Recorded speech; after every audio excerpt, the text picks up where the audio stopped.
कोपरगाव तालुक्यातील रवंदा शिवारातील 3311 केव्ही क्षमतेच्या वीज उपकेंद्रातून 1200 किलो वजनाचे 2.40 लाख रुपये किमतीचे कॉपर कॉईल अज्ञात चोरट्यांनी चोरून नेल्याची धक्कादायक घटना उघडकीस आली आहे। ही चोरी मे 2024 ते 4 ऑगस्ट 2025 या कालावधीत घडल्याचे प्राथमिक तपासातून स्पष्ट झाले आहे।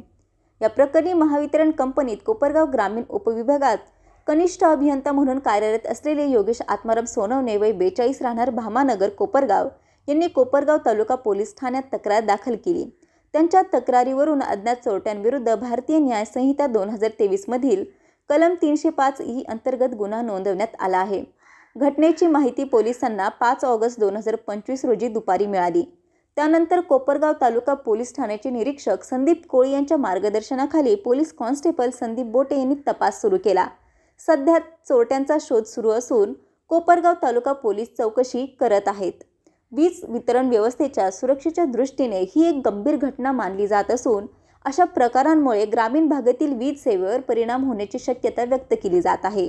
या चोरीमुळे महावितरण खात्यात खळबळ उडाली असून नागरिकांनी या घटनेविषयी काही माहिती असल्यास तात्काळ पोलीस ठाण्याशी संपर्क साधण्याचे आवाहन करण्यात आले आहे। संवाद महाराष्ट्रासाठी रवी वाघणकर, कोपरगाव।